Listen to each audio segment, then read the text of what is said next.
ಹೇ ಸೀತಾರಾಮ್ಗೆ ಸ್ವಾಗತ. ನಾನು ನಿಧಿ ರಾಠೋಡ್. ಕರ್ನಾಟಕದ ಅತ್ಯಂತ ಎತ್ತರದ ಪ್ರದೇಶ ಮತ್ತು ಪ್ರವಾಸಿ ತಾಣವಾಗಿರುವಂತಹ ಮುಳ್ಳಯ್ಯನಗಿರಿ ಬೆಟ್ಟದಲ್ಲಿ ಕಾಡ್ಗಿಚ್ಚು ಕಾಣಿಸಿಕೊಂಡಿದೆ. ಈ ಕಾಡ್ಗಿಚ್ಚಿನಿಂದ ನೂರಾರು ಎಕರೆ ಅರಣ್ಯ ಪ್ರದೇಶ ಸುಟ್ಟು ಭಸ್ಮವಾಗಿದೆ. ಅರಣ್ಯ ಪ್ರದೇಶ ಅತಿ ಎತ್ತರದಲ್ಲಿರೋ ಕಾರಣದಿಂದಾಗಿ ಮತ್ತು ಹೆಚ್ಚಿನ ಇಳಿಜಾರು ಪ್ರದೇಶ ಇರೋ ಕಾರಣದಿಂದಾಗಿ ಆ ಬೆಂಕಿಯನ್ನ ನಂದಿಸೋದಕ್ಕೆ ಅಥವಾ ಆ ಕಾಡ್ಗಿಚ್ಚನ್ನ ನಂದಿಸೋದಕ್ಕೆ ಅರಣ್ಯ ಅಧಿಕಾರಿಗಳಿಂದಲೂ ಕೂಡ ಸಾಧ್ಯವಾಗ್ತಾ ಇಲ್ಲ.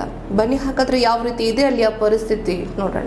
ಕರ್ನಾಟಕದ ಅತ್ಯಂತ ಎತ್ತರದ ಪ್ರದೇಶ ಹಾಗೂ ಸುಪ್ರಸಿದ್ಧ ಪ್ರವಾಸಿ ತಾಣವಾದ ಮುಳ್ಳಯ್ಯನಗಿರಿ ಗುಡ್ಡದ ತಪ್ಪಲಿನಲ್ಲಿ ಕಾಡ್ಗಿಚ್ಚು ಹಬ್ಬಿದೆ. ನೂರಾರು ಎಕರೆ ಅರಣ್ಯ ಸುಟ್ಟು ಕರಕಲಾಗಿದೆ.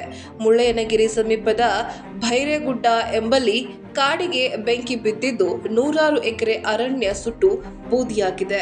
ಭೈರೇಗುಡ್ಡ ಸಮೀಪ ಹೊತ್ತಿದ್ದ ಕಾಡ್ಗಿಚ್ಚು ಕೆಮಿಕಲ್ ಗುಡಿ ಅರಣ್ಯದವರೆಗೂ ಗುಡ್ಡದಿಂದ ಗುಡ್ಡಕ್ಕೆ ವ್ಯಾಪಿಸಿದೆ. ಕಾಡ್ಗಿಚ್ಚಿನ ಸ್ಥಳಕ್ಕೆ ಹೋಗಲಾರದೆ ಅರಣ್ಯಾಧಿಕಾರಿಗಳು ಪರದಾಡುವಂತಾಗಿದೆ.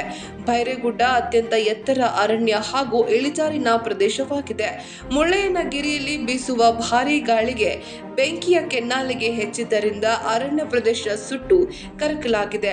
ಅರಣ್ಯಾಧಿಕಾರಿಗಳು ಸ್ಥಳದಲ್ಲೇ ಇದ್ದರೂ ಕೂಡ ಬೆಂಕಿಯನ್ನ ನಂದಿಸಲು ಸಾಧ್ಯವಾಗಿಲ್ಲ.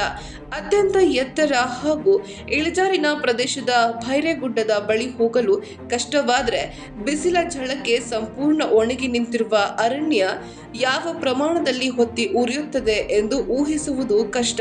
ಹಾಗಾಗಿ ಅರಣ್ಯಾಧಿಕಾರಿಗಳು ಕೂಡ ಬೆಂಕಿ ನಂದಿಸಲು ಹೋರಾಡುತ್ತಿದ್ದಾರೆ.